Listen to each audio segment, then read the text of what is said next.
नामावली का जब गान करते हैं तो शिल्पिल्ले बाई का स्मरण आता है उसमें। सुत बिस दियो पूज शिल्पिल्ले भक्ति रशीली पाई।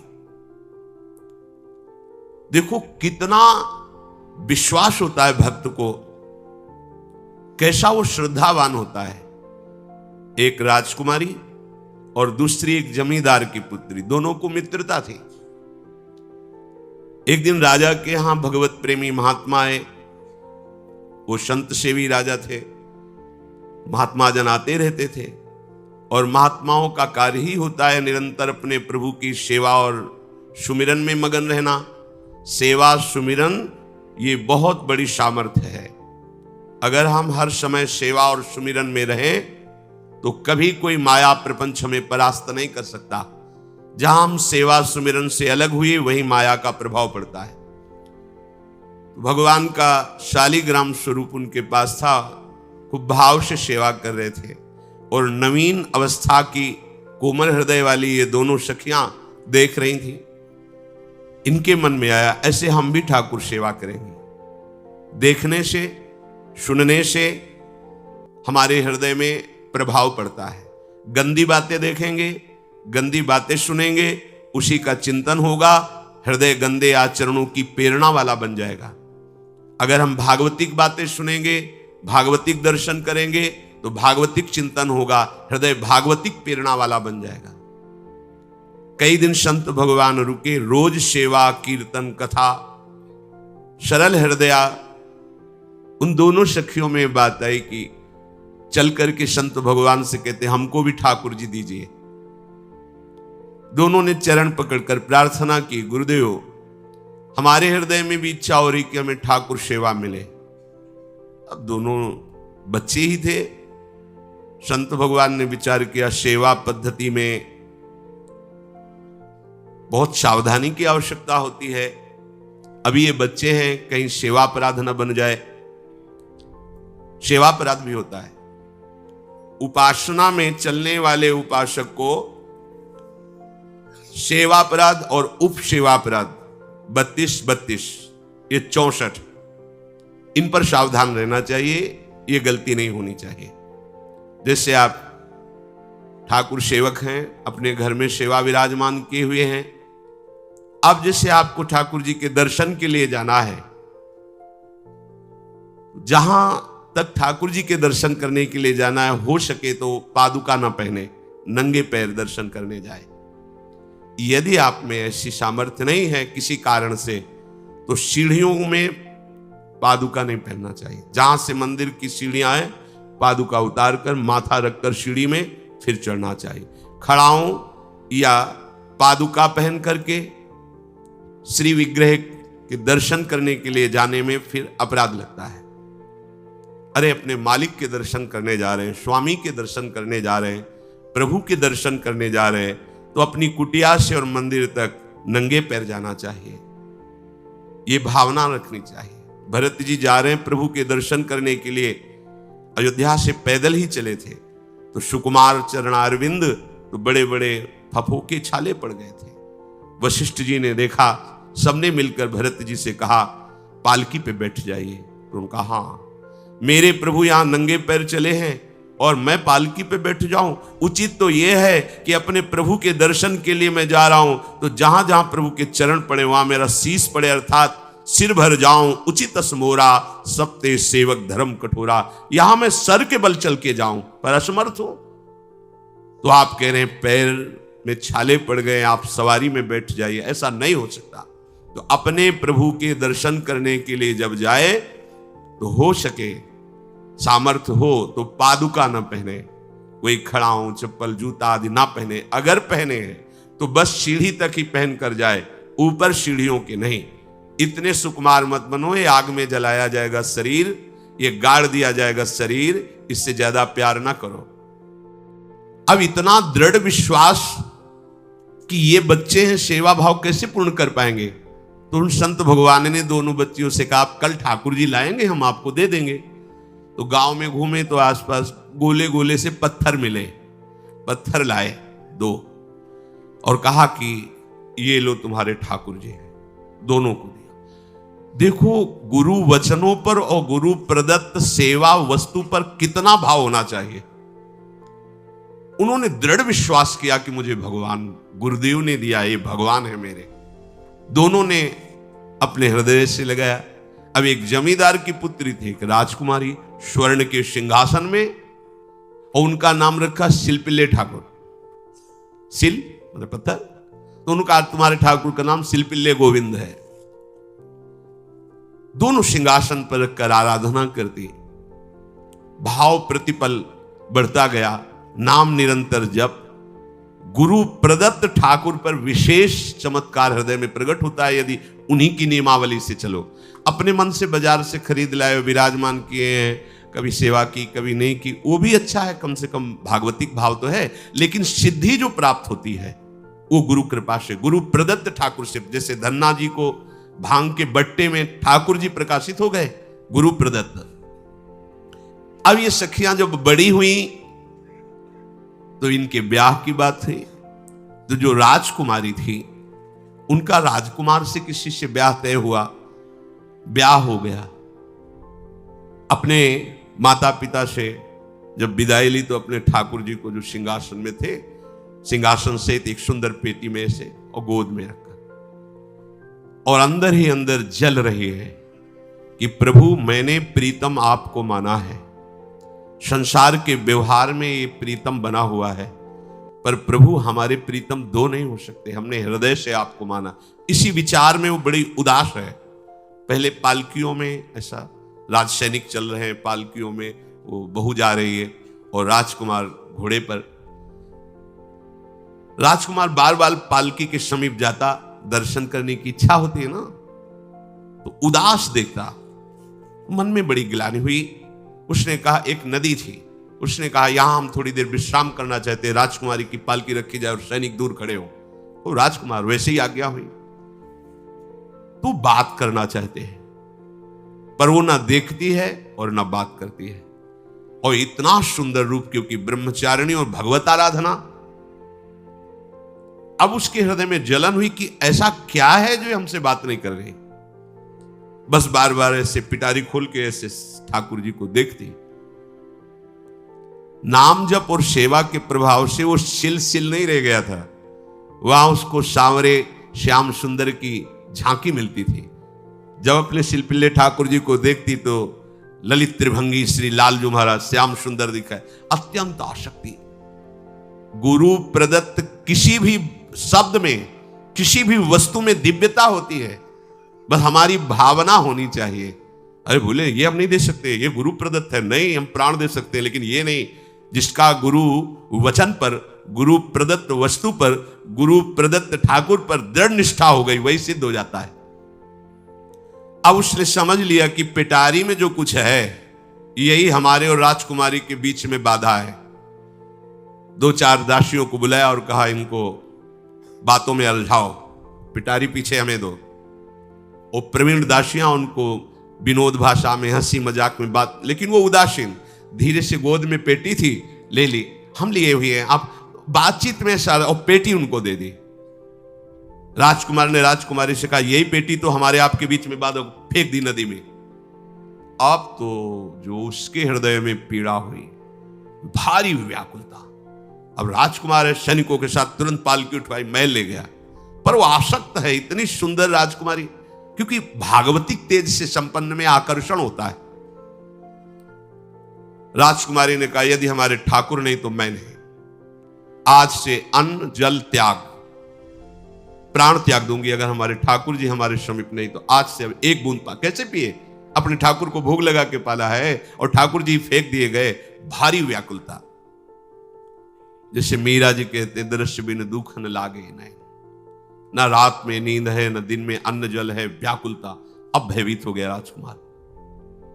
पूरा महल इस विषाद से हो गया कि अगर नवीन राजकुमारी प्राण त्याग देती है तो क्या होगा लोक समाज में। ये अभी नवीन राजकुमारी गई, ये लोग ऐसे निर्दयी हैं कि ऐसा व्यवहार किया कि उसने प्राण त्याग दिया। राजकुमार घुटने में आ गया। घुटने टेक कर राजकुमारी से कहा मैं तुम्हें दुखी नहीं करना चाहता, पर मैं तुमको छोड़ भी नहीं सकता। अब हमें आप वो उपाय बताओ जिससे आप मुस्कुरा दो, आप प्रसन्न हो जाओ। तो उनका हम अपने ठाकुर के बिना जीवित नहीं रह सकते। यदि आप हमें जीवित देखना चाहते तो हमारे ठाकुर जी ला के दो। ठाकुर जी को नदी में फेंक दिया था। पारिवारिक जनों के साथ राजकुमार उस नदी के तट पर गए और राजकुमारी से कहा, तुम्हें इतना प्रेम ठाकुर जी से, तो तुमसे ठाकुर जी कितना प्रेम करते हैं? अगर तुमसे ठाकुर जी प्रेम करते हैं तो मुझे प्रमाणित कर दो, तो मैं जीवन भर तुम्हारी आज्ञा में रहूंगा। अच्छा, तो तुम ये देखना चाहते हो कि ठाकुर जी हमसे कितना प्रेम करते हैं? हाथ फैलाया और आर्त भाव से पुकारा कि गोविंद, अब आपके बिना मैंने जीवित नहीं रहना। अंदर से जीव ही प्रार्थना की तो जल से सिंहासन सहित सिलपिल्ले भगवान जैसे कोई वायु के प्रवाह में आ रहा हो, ऐसे आए और छाती से चिपक गए। पूरा परिवार राजकुमार ये देख रहा था। हृदय से ठाकुर जीवन भर के लिए दासत्व स्वीकार कर लिया और कहा, जैसी आप आज्ञा करोगे। जैसे मीरा जी, जब राणा जी से ब्याह हुआ तो प्रथम मिलन की रात में मीरा जी ने कहा, सावधान, तुम हमारे पति नहीं हो, मेरा सुहाग गिरधर से है, श्याम सुंदर ही मेरे पति हैं, व्यवहार में तुम पति बने हो। यदि हमारी बात समझ पा रहे हो तो जीवन में कभी हमारा स्पर्श मत करना, ये जीवन केवल गिरधर के लिए, दूसरे के लिए नहीं। उतर गए शैया से और जैसे सेवक होता है बोले, अहो भाग्य, मुझे ये सौभाग्य मिला कि इतनी महाभागवती की सेवा करने का। एकांत में मैं सदैव तुम्हारे शिष्य की तरह बर्ताव करूंगा, पर समाज में तुम्हें बहू की तरह बर्ताव करना होगा, नहीं तो लोग जीने नहीं देंगे। समाज में पत्नी की तरह और एकांत में गुरु शिष्य के, तुम हमारी गुरु होगी और हम ऐसा ही बर्ताव राणा ने दिया, ऐसा ही उस राजकुमार ने दिया। हमारी भागवतिक निष्ठा ऐसी होनी चाहिए कि जो गुरु जी ने मंत्र दिया है, जो गुरु जी ने उपासना दी है, उसमें दृढ़ विश्वास होना चाहिए। हमारे अंदर किंचन मात्र फिसलाव नहीं होना चाहिए। और आगे जो महामहिम सूत्र है, जब तक हमारा मन प्रभु में समर्पित ना हो जाए तब तक पाप होने की संभावना होती है, बड़े बड़ों से चूक हो जाती है। इसमें यह नहीं कहा जा सकता कि हम इतने वर्ष से साधन में लगे, हमसे चूक नहीं होगी, ये तो भूल जाना। बड़े बड़ों से चूक करवा देना माया का कार्य होता है, पर जिनका मन प्रभु को समर्पित हो गया है उनसे चूक नहीं हो सकती। इसलिए जो अगला सूत्र वर्णन किया कि जितने भी पापाचरण होते हैं वो सब मेरे से होते हैं, ऐसा उपासक दृढ़ निश्चय करे। ऐसा नहीं कि पापाचरण भगवान से, भगवान करा रहे हैं। जिन लोगों का एक प्रश्न होता है कि जब सब कुछ भगवान करा रहे हैं, भगवान की इच्छा के बिना पत्ता भी नहीं हिलता, तो जो हम पापाचरण, गलत आचरण, वो भी तो भगवान ही करा रहे हैं। इस विषय को समझना है। आज के समाज का जो मानसिक स्तर है, जब हम त्याग की बात करते हैं कि गंदे आचरण नहीं करने चाहिए, तो जो समझाया जाता है, जो समझ है आज की आधुनिक, वो ये समझ है, कुछ ऐसे जनों ने ये निर्धारित भी किया है कि बहुत भोग कर लेने पर फिर समाधि की प्राप्ति होती है। अगर ऐसा होता तो लाखों लोग समाधि को प्राप्त होते, लाखों लोग बिना साधना के। क्यों? बचपन से लेकर के पूरे जीवन तक भोग ही भोग रहे, सब समाधि में पहुंच जाते। प्रायः सबके दिमाग में बात बैठी है कि अगर हम भोग ले तो हम मन को समझा सकते हैं, लेकिन आप बात अनुभव की समझ लीजिए कि आप भोगने के लिए जो ही गए तो मन के गुलाम बन करके गया, वो कभी तुम्हें मुक्त होने का अवसर नहीं देगा। और आज तक किसी ने भी ऐसा नहीं कहा भोग भोगने के बाद कि आज के बाद मैं प्रण करता हूं, मैंने जान लिया कि इसमें सुख नहीं है, आज के बाद कभी भोग नहीं भोगूंगा। कभी किसी ने नहीं कहा। सबको इस दलदल में गिरने के बाद सदगुरु या भगवान ने ही निकाला है, स्वयं आज तक कोई निकल नहीं पाया, कोई नहीं निकल पाया। ये ऐसा दलदल है। पर लोगों की भ्रांति रहती है कि ये जो मेरा मन जिन भोगों के लिए लालायित हो रहा है, उन भोगों को खूब भोगूं, फिर बाद में अनुभव जब हो जाएगा तब हम इनका त्याग करके फिर भजन मार्ग में चलेंगे। जो भजन मार्ग में चलते हैं उनके मन में भी लगा रहता है कि अगर एक बार भोग लूं तो मन को समझा तो सकता हूं। यह है आधुनिक सोच, यह है हमारे मानसिक सोच का स्तर। सब लोग देख लीजिए। अब भागवतिक सोच और शास्त्र सिद्धांत का जो मत है वो ये है, ये डंके की चोट से गाया गया है और इसी मार्ग में चल करके समाधि को प्राप्त हुए महापुरुष। एक भी कोई ऐसा समाधिस्थ महापुरुष बता दिया जाए विश्व में जिसने भोगों के भोगने के बाद समाधि को प्राप्त हुआ हो। जैसे हम भोजन कर लेते हैं तो लगता है अब कुछ नहीं, लेकिन 6 घंटे व्यतीत होते होते पर्चा बन जाएगा कि ये चीज फिर चाहिए खाने को। ऐसे ही कोई भोग भोगने के बाद कुछ क्षण के लिए उससे विरति हो जाती है, ठीक है, लेकिन फिर कुछ मिनट होने के बाद फिर नई स्फुरना, नया संकल्प, नई क्रिया, नई भोग वासना सब हृदय में देख लो। इसके लिए किसी और से सलाह लेने की जरूरत नहीं है। इसलिए ये जो संतों का मत है, शास्त्र का मत है कि भोगों के भोगने से भोग वासना दृढ़ होती है, कामना बढ़ती है, ना कि शांति मिलती है। लेकिन आधुनिकता में भोगों को भोगने से शांति मिलती है, ऐसी धारणा बनी हुई है और ये गलत है। और ये इतनी गलत हो जाती है कि हम हत्या करने लगते हैं, हिंसा करने लगते हैं, पूज्य जनों के साथ दुर्व्यवहार करने लगते हैं। आज तक भोगों में इति नहीं हुई। देवयानी जी भगवान शुक्राचार्य जी की पुत्री हैं। वो इतनी सुंदर हैं कि कोई अप्सरा भी उनसे होड़ नहीं कर सकती, क्योंकि भगवान शुक्राचार्य की पुत्री जितेंद्री, पवित्र, भगवत आराधन संपन्न। बड़ा प्रसंग है, उसको ना लेते हुए हम सारांश में बता रहे। वृषपर्वा की पुत्री शर्मिष्ठा, ये असुर राजकुमारी है, दैत्यराज वृषपर्वा, उनकी पुत्री शर्मिष्ठा, और दैत्य गुरु भगवान शुक्राचार्य उनकी पुत्री देवयानी बड़े समाज के साथ जंगल में गई हुई थी। एक बड़ा दिव्य सरोवर था, तुलसी में सब राजकुमारियां स्नान कर रही थी। अचानक वहां से कोई महात्मा निकले तो जल्दी में सबने वस्त्र धारण किए। तो शर्मिष्ठा के वस्त्र देवयानी ने और देवयानी के वस्त्र शर्मिष्ठा, वो महात्मा निकल गए। वहां कोई उनको टिकना तो था नहीं।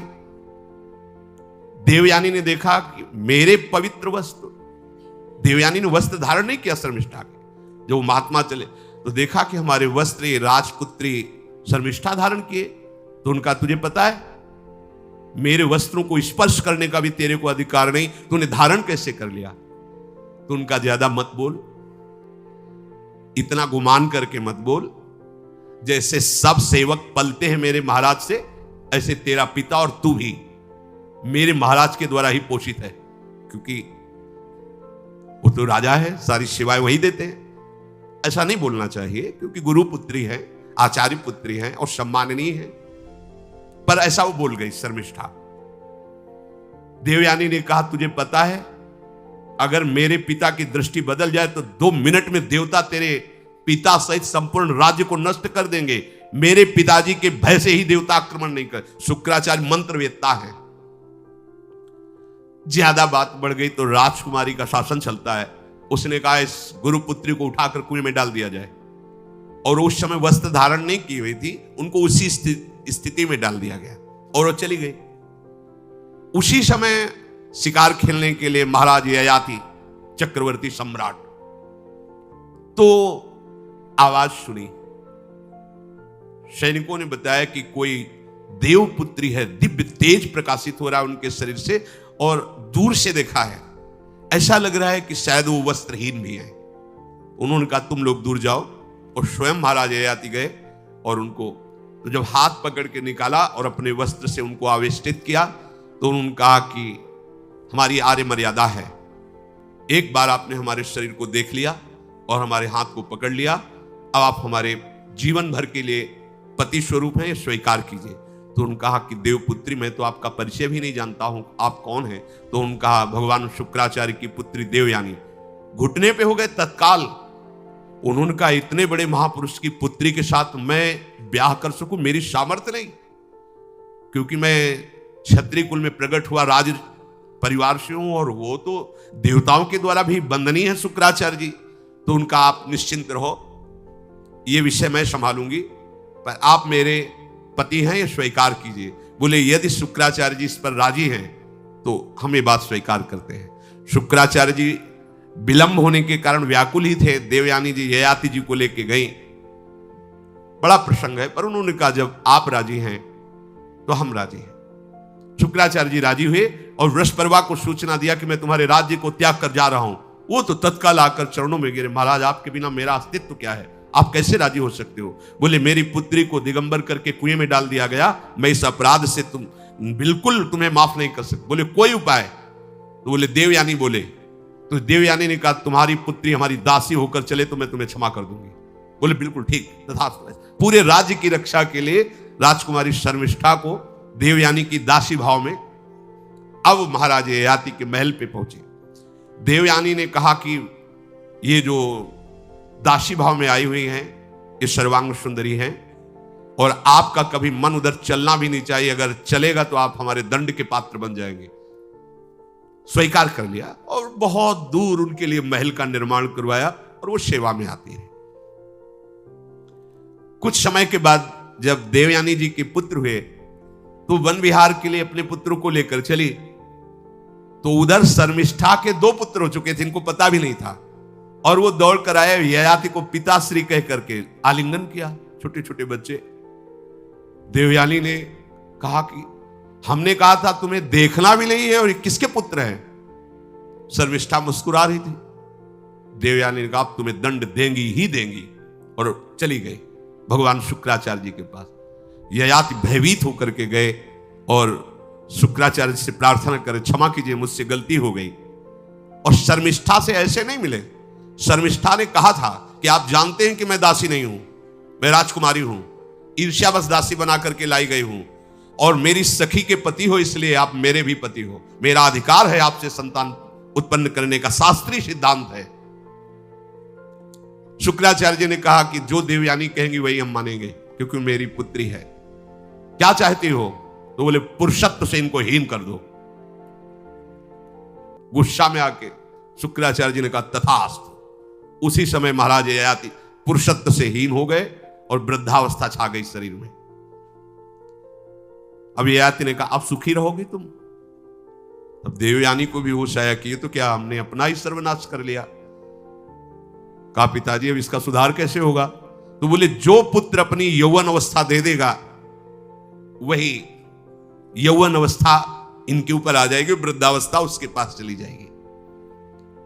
महाराज ययाति ने अपने बड़े पुत्र यदु जी से कहा, तो उन्होंने कहा इसका प्रयोग कहां होगा? मां के साथ कदापि नहीं, मेरी यौवन अवस्था का प्रयोग मेरी मां के साथ कदापि नहीं, क्योंकि वो बड़े ज्ञानी महात्मा, इन्हीं के वंश में भगवान श्री कृष्ण का प्रादुर्भाव हुआ, इसलिए यदुवंशी कहेंगे। सबसे छोटे, शायद उनका नाम पुरु ऐसा कुछ, उन्होंने कहा यह जीवन पिता का दिया हुआ है, इस पर पूरा अधिकार है, आप स्वीकार कीजिए।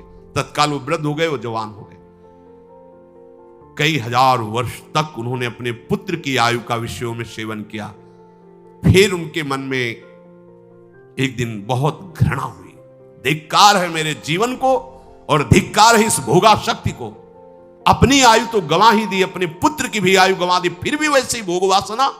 तो उन्होंने सबको शिक्षा देने के लिए बात कही, यत् पृथिव्यां व्रीहि यवं हिरण्यं पशवः स्त्रियः न दुह्यन्ति मनः प्रीतिं पुंसः कामहतस्यते न जातु कामः कामानाम् उपभोगेन साम्यति हविषा कृष्णवर्तमेव भूय एवाभिवर्धते यदा न कुरुते भावं सर्वभूतेष्वमङ्गलं समदृष्टेस्तदा पुंसः सर्वा सुखमया दिशा या दुस्त्यजा दुर्मति भीर्जीर्यतो या न जीर्यते ताम तृष्णा दुख निवहाम शर्म कामो द्रुतम त्यजेत।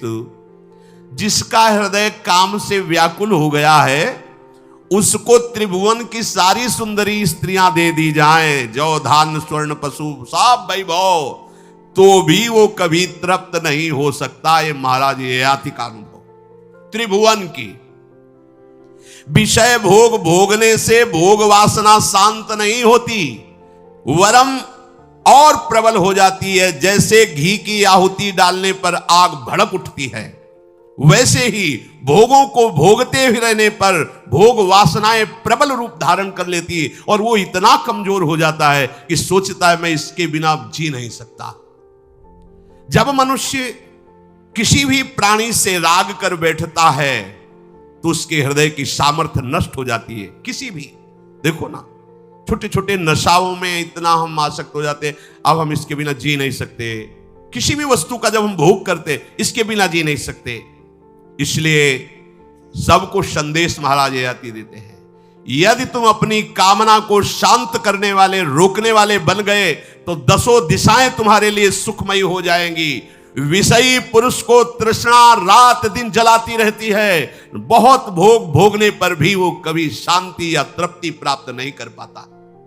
इसलिए जब हम भगवत मार्ग में चलते हैं तो ये तृष्णा और कामना ये डाइन की तरह हमारे हृदय में लगी रहती है। तृष्णा, भोगे हुए भोग को बार बार भोगने की इच्छा। कामना, सुने हुए देखे हुए भोगों को भोगने की इच्छा। तो उपासक जब तक अपने मन को प्रभु में नहीं दे पाता तब तक मन ये धोखा दे देता है। इसलिए बहुत सावधान रहना चाहिए। प्रभु की शरण में होकर के नाम जप करो और सदैव गुरुजनों की आज्ञा पर रहो, तो ये काम कामना वासना ममता आसक्ति राग द्वेष ये तुम्हें बांध नहीं पाएंगे। इनकी कृपा से आपको भगवत साक्षात्कार हो जाएगा। गुरु वाणी, संतों की वाणी ये हमारा जीवन बन जाए। अगर ये जीवन नहीं है तो फिर मन हमें ऐसी जगह फंसा देगा जहां से हम निकल नहीं पाएंगे। इसलिए सावधान होकर जीवन व्यतीत कीजिए। बड़ा अमूल्य जीवन है। अमूल्य जीवन का लाभ है भगवत प्राप्ति, भगवत साक्षात्कार। श्री राधा वल्लभ लाल।